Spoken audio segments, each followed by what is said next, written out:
Hello students,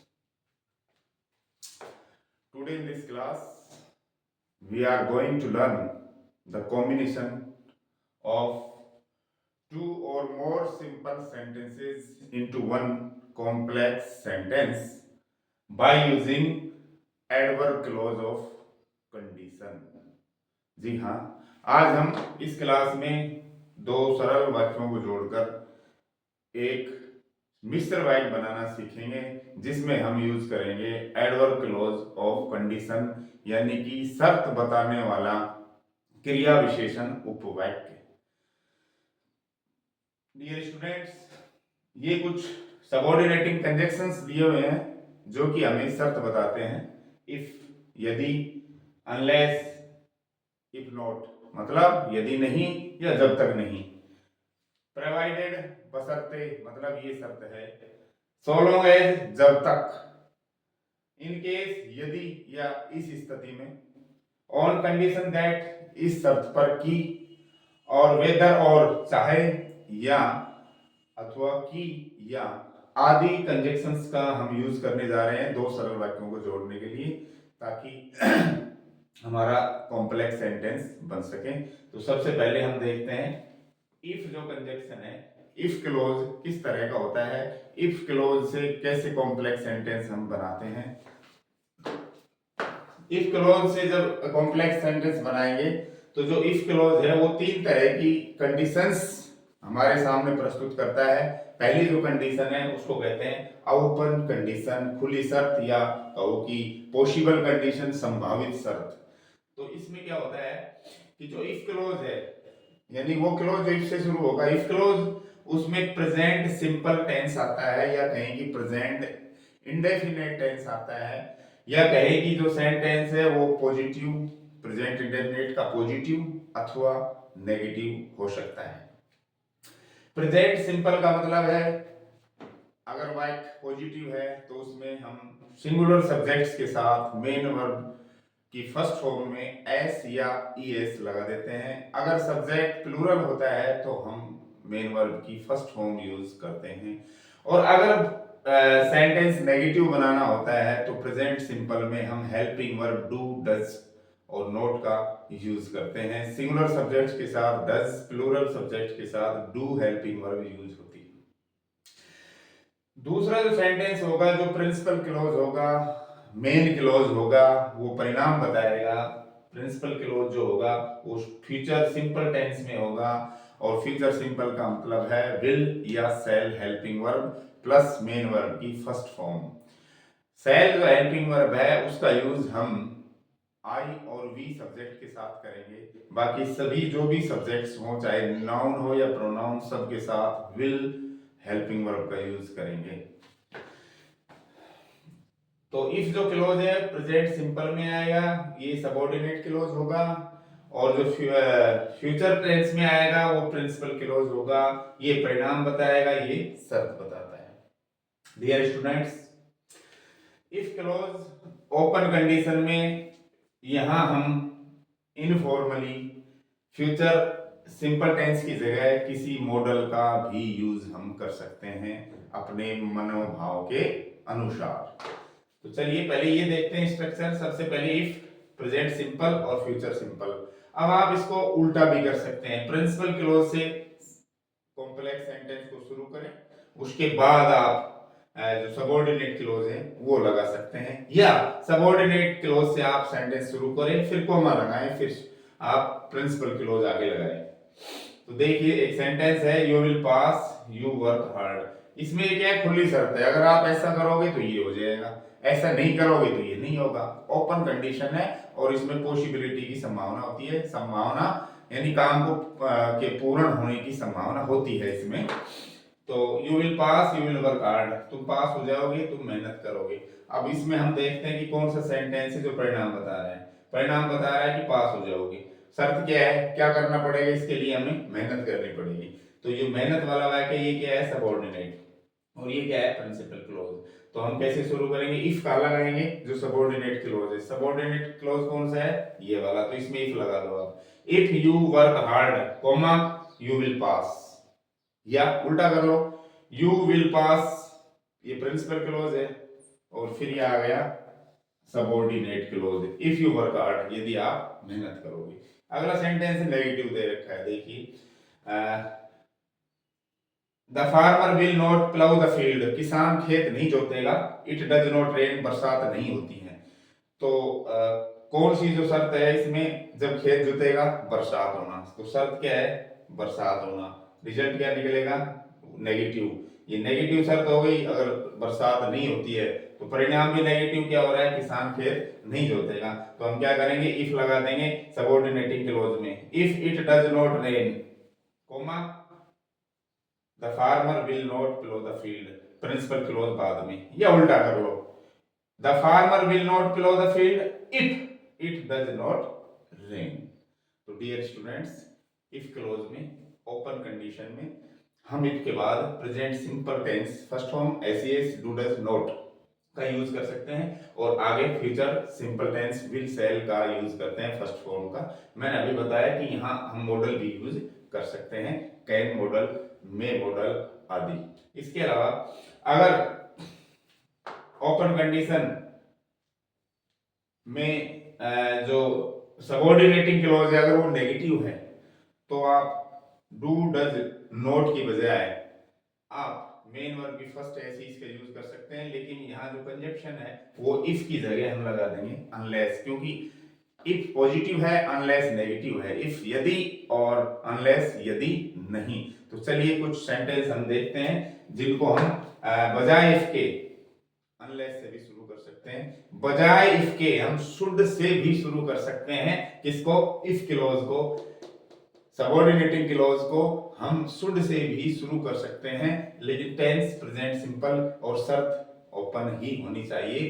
फर्क क्या है कि शुड से शुरू करने का मतलब है, शुड उन एक्शंस के लिए यूज होता है जिनके पूर्ण होने की संभावना बहुत कम होती है, वहां हम शुड यूज भी कर सकते हैं बजाय इफ के। शर्त यह है कि जो एक्शन बताने जा रहे हैं, जो रिजल्ट बताने हम जा रहे हैं, उसके पूर्ण होने की क्षीण संभावना होनी चाहिए, बहुत कम होनी चाहिए, तो हम शुड लगा सकते हैं, अदरवाइज हम इफ का यूज करते हैं। चलिए कुछ एग्जांपल्स के माध्यम से और समझते हैं। चलिए अगला कंजक्शन है अनलेस। अनलेस से भी हम ओपन कंडीशन में इफ की जगह अनलेस का हम ले सकते हैं, बस फर्क ये है कि अनलेस नेगेटिव है और इफ पॉजिटिव है। तो अनलेस के बाद भी प्रेजेंट सिंपल टेंस आएगा, और प्रेजेंट सिंपल में भी वो भी पॉजिटिव बने आएगा, नेगेटिव नेगेटिव नहीं आ सकता।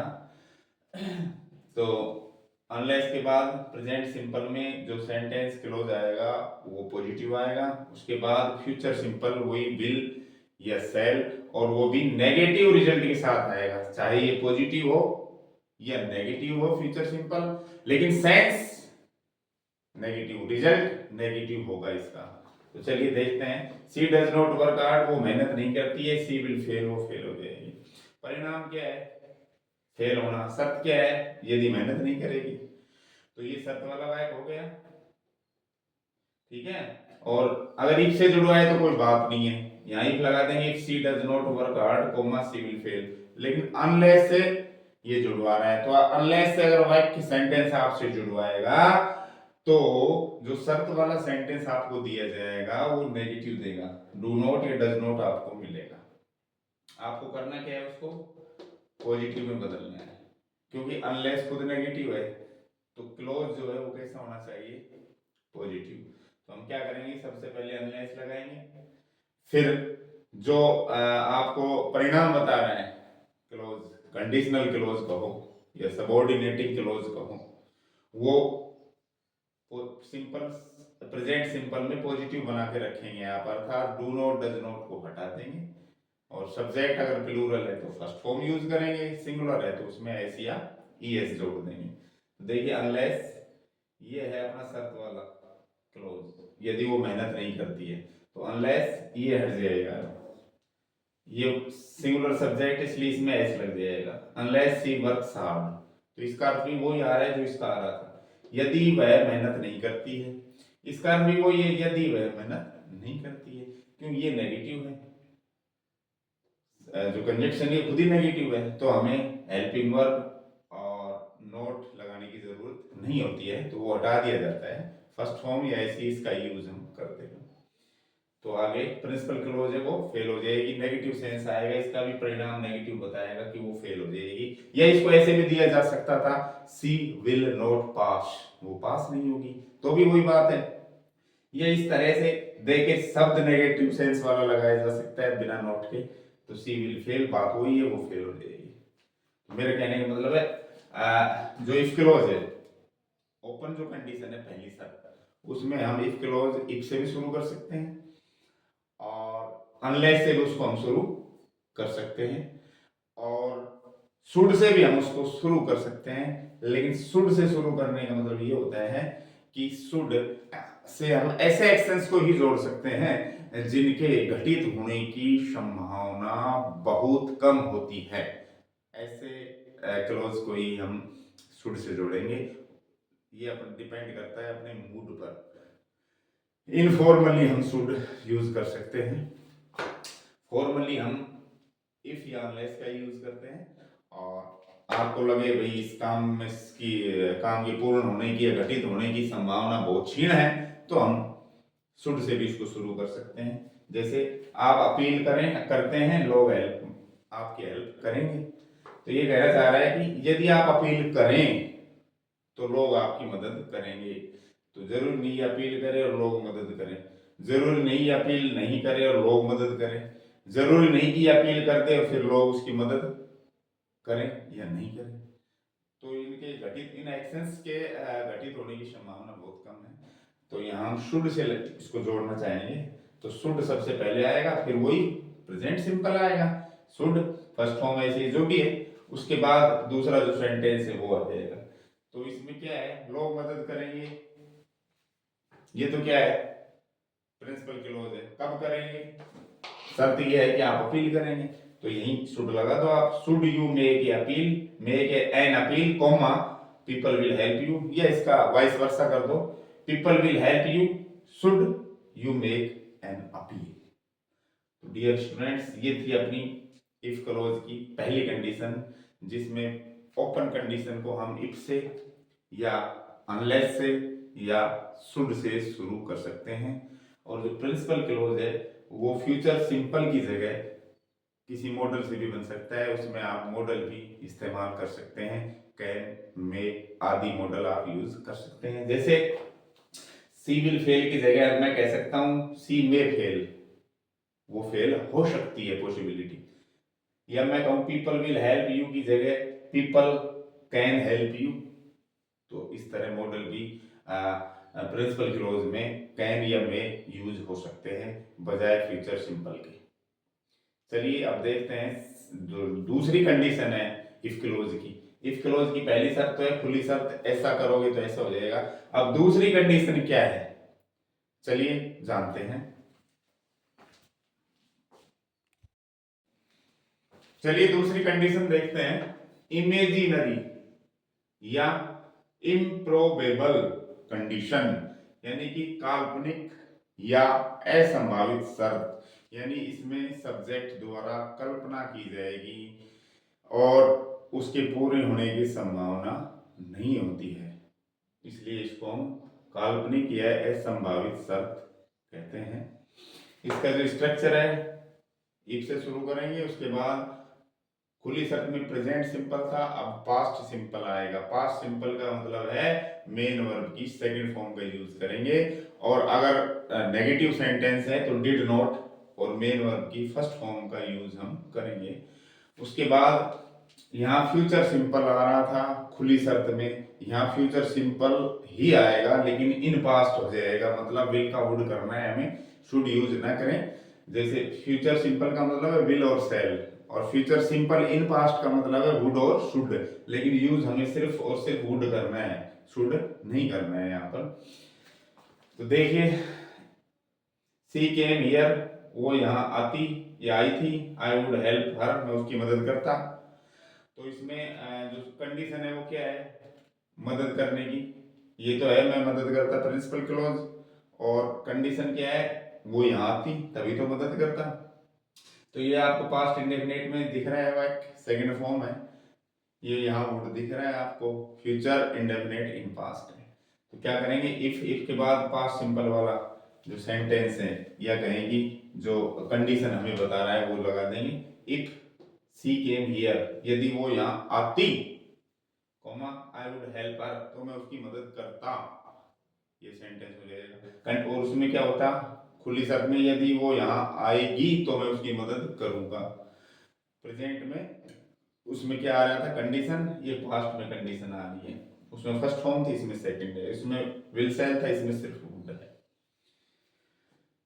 और अगर इसको हम नेगेटिव बनाएं तो इसमें आएगा did not come here, did not come here, ये भी नेगेटिव हो जाएगा। फिर वुड नॉट हेल्प हर, वो यहाँ नहीं आती, मैं उसकी मदद नहीं करता। तो इसका हो जाता if she did not come here I would not help her. Sorry, अगर वो नहीं आती तो मैं उसकी मदद नहीं करता, अगर वो आती तो मैं उसकी मदद करता। क्या है ये, कल्पना है, और वो आई नहीं, मदद मैंने की नहीं, तो संभावना असंभावित है, फिर ये इम्प्रोबेबल है। तो दूसरी जो कंडीशन है उसको इमेजिनरी या इम्प्रोबेबल कंडीशन कहते हैं, जिसमें कल्पना का भाव होता है और उस शर्त के पूरे होने की संभावना नहीं होती है, इसलिए असंभावित शर्त भी कहते हैं। तो इफ के बाद पास्ट सिंपल और future simple in past use हम करते हैं।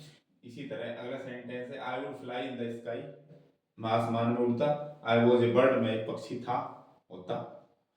तो ध्यान रखें, जब भी आपको इस तरह दो सेंटेंस दिए जाएं जिसमें एक तो रिजल्ट बता रहा है कि मैं पक्षी होता, और रिजल्ट बता रहा है मैं आसमान में उड़ता, और कंडीशन है पक्षी होता, तो इसमें अगर कंडीशनल क्लोज में वॉज दिया हुआ है, यानी बी वर्ब, टू बी जो वर्ब है, तो टू बी जो वर्ब है उसका वॉज और वर्ब होता है सेकंड फॉर्म, ये सिंगुलर और ये प्लूरल होता है। लेकिन कंडीशनल सेंटेंस में चाहे सब्जेक्ट सिंगुलर हो या प्लूरल हो, कैसा भी हो, जो बी वर्ब है उसका ये ही रूप यूज होता है। और ये यूज जब हम करते हैं सिंगुलर या प्लूरल सब्जेक्ट के साथ, तो उसमें ये सेंस निकलता है हाइपोथेसिस, मतलब पराकल्पना, परिकल्पना, बहुत बड़ी कल्पना करना। तो यहां सब्जेक्ट बहुवचन हो या एक वचन हो,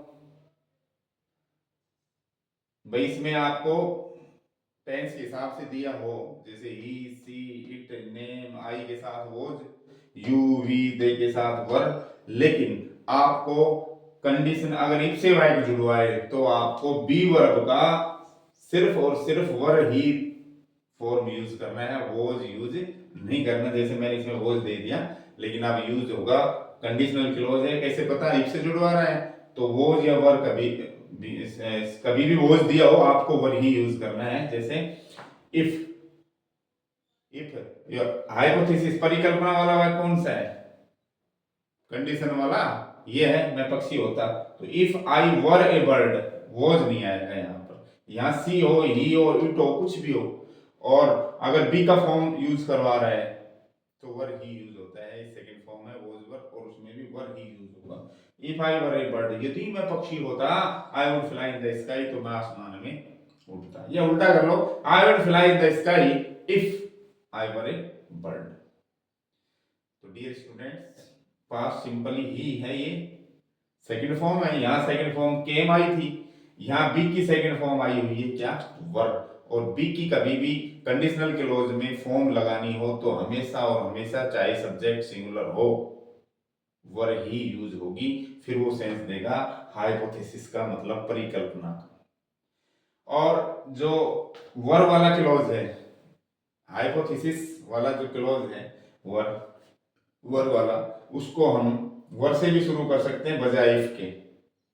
इस सेंटेंस को मैं ऐसे भी लिख सकता हूं, वर पहले लगा दो, इफ हटा दो, were I bird I would fly in the sky. देखिए इधर वही वुड आएगा इसमें, यहां पर इफ हटा के मैंने वर कर दिया, एक ही बात है दोनों। चलिए अब नेक्स्ट जो कंडीशन है वो देखते हैं।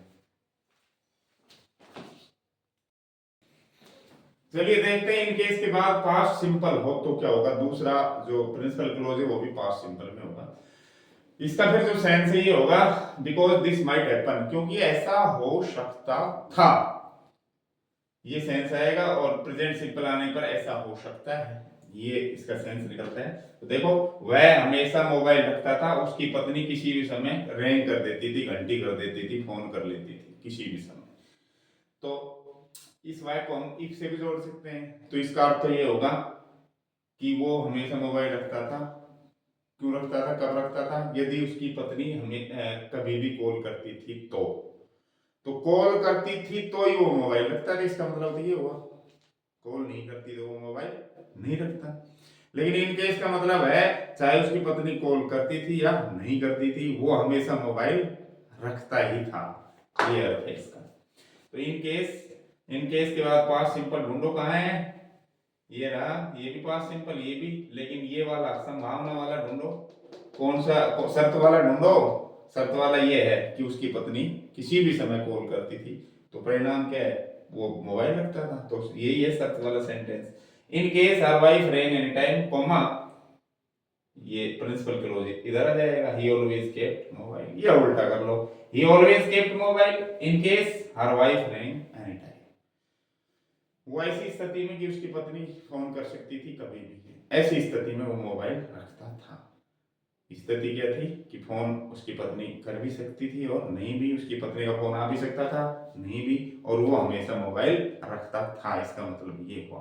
तो डियर स्टूडेंट्स, चलिए नेक्स्ट जो कंजक्शन है, provided, so long as, on condition that, whether और आदि का यूजेस करके हम कॉम्प्लेक्स सेंटेंस बनाना सीखते हैं। नेक्स्ट फ्रेज देखते हैं, ऑन कंडीशन दैट या प्रोवाइडेड, इसके साथ दैट भी लग सकता है, या सो लॉन्ग एज, तीनों एक ही काम करते हैं। तीनों प्रतिबंध निर्धारण करते हैं, रिस्ट्रिक्शन या किसी शर्त पर सीमाएं लागू कर देते हैं। अभी ऐसा करोगे तो ये काम कर सकते हो आप, ये मुख्यतः परमिशन का भाव देते हैं। जैसे सबसे पहले प्रिंसिपल क्लॉज, फिर ये तीनों कंजक्शन में से जो भी आप लगाना चाहें ये लगवाया जाए आपसे। उसके बाद डिपेंडेंट क्लॉज जो शर्त बताएगा वो, जैसे बच्चे यहाँ खेल सकते हैं, वो पौधे नहीं तोड़ते हैं। तो शर्त क्या है? बच्चे पौधे नहीं तोड़े तो यहाँ खेल सकते हैं, तोड़ेंगे तो बंद खेलना, रिस्ट्रिक्ट हो गया, प्रतिबंध लग गया। तो इसमें करना क्या है आपको? सबसे पहले प्रिंसिपल क्लॉज लिख दो, फिर ये, फिर डिपेंडेंट क्लॉज। तो children can play here on condition that, या प्रोवाइडेड दैट, या केवल प्रोवाइडेड या प्रोवाइडेड दैट, दोनों लगा सकते हो आप। So long as they break no plants, या इसको आप उल्टा कर सकते हो, ऑन कंडीशन दैट, प्रोवाइडेड, या सो लॉन्ग से शुरू करके फिर ये शर्त वाला वाक्य, फिर कोमा लगा के पहला प्रिंसिपल क्लॉज। लेकिन इतना ध्यान रखना, अगर आप दो सेंटेंस में पहले में नाउन है और उसी के लिए प्रोनाउन यूज हुआ है और आप इसको पहले यूज कर रहे हो, तो यहाँ नाउन लगानी पड़ेगी आपको ये वाली, और फिर इसमें ये लग जाएगा वापिस दे प्रोनाउन। तो इसका हो जाएगा so long as children break no plants, comma they can play here. इस तरह भी ध्यान रखना है।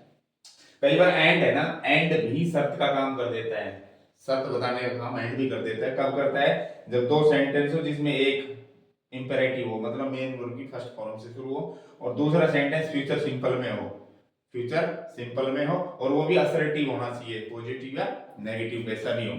तो क्या करेंगे? जैसे गिव मी ए पेन, ये फर्स्ट फॉर्म से शुरू है, इंपेरेटिव है, मुझे आप पेन दो और मैं लेटर लिखूंगा।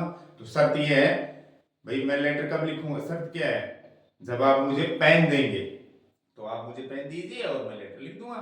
तो आप क्या करेंगे? इंपेरेटिव को पहले लिख लें, फिर दैट एंड लगा दिए यहाँ पर, और दूसरा जो सेंटेंस है फ्यूचर सिंपल असर्टिव में, ये असर्टिव मतलब पॉजिटिव और नेगेटिव दोनों, तो वो सेंटेंस आप लगा दीजिए। तो डियर स्टूडेंट्स, ये था अपना on condition provided so long as clause. Next clause देखते हैं, वेदर और, इवन इफ या इवन दो से।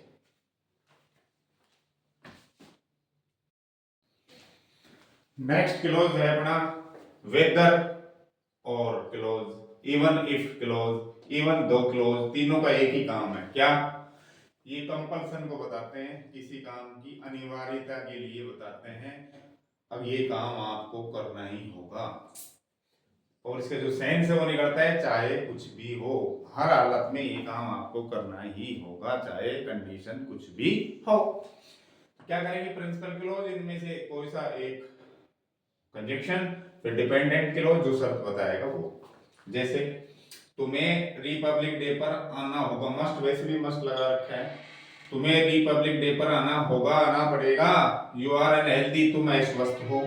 अब देखो इसमें जो कंडीशन है, शर्त वो क्या है भाई, आप अस्वस्थ हो ना, तब भी ये काम तो करना ही पड़ेगा, तो ये कंपल्सन बता रहा है। तो इसमें क्या करेंगे, सबसे पहले प्रिंसिपल क्लोज, आपको रिपब्लिक डे पर आना पड़ेगा, इवन इफ, चाहे, इवन इफ माने चाहे यू आर अनहेल्दी, आप अस्वस्थ हो, चाहे आपकी स्थिति अस्वस्थ होने की हो या आपकी स्थिति खराब हो, बीमार हो आप, तो भी आपको रिपब्लिक डे पर आना पड़ेगा।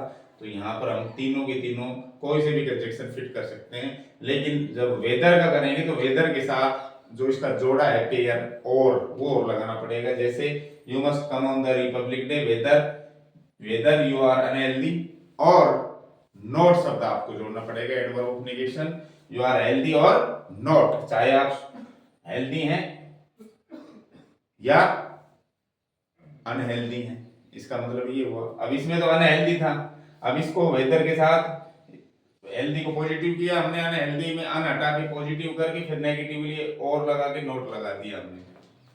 तो इसमें तो कह रहा है चाहे तुम अनहेल्दी हो, ये कह रहा है वेदर, इसमें दो विकल्प है, वेदर वाला दो विकल्प बताता है, चाहे आप हेल्दी हैं अथवा नहीं, क्यों और चलेगा इसके साथ, वेदर के साथ, तो दो ऑप्शन बनते हैं इसके साथ, चाहे आप हेल्दी हो या नहीं हो, तो वेदर के साथ और लगेगा, तो ये जो शब्द है पॉजिटिव आएगा, फिर इसको नेगेटिव बनाने के लिए दूसरा ऑप्शन नोट हमें जोड़ना पड़ता है, बाकी इन दोनों में हमें अनहेल्दी ही लगाना पड़ेगा, इसमें आपको और का यूज नहीं करना है। डियर स्टूडेंट्स, ये थे अपने सबऑर्डिनेटिंग कंजक्शंस ऑफ कंडीशन, जिनकी सहायता से हमने दो सरल वाक्य को जोड़कर एक कॉम्प्लेक्स सेंटेंस बनाया, और जो भी सबऑर्डिनेटिंग क्लोज थे वो सारे के सारे कंडीशन हमें बता रहे थे। आशा करता हूँ वीडियो आपको पसंद आया होगा, अगर पसंद आया है तो वीडियो को लाइक करें, शेयर करें, सब्सक्राइब करें, इवन आप कमेंट भी कर सकते हैं। Thank you.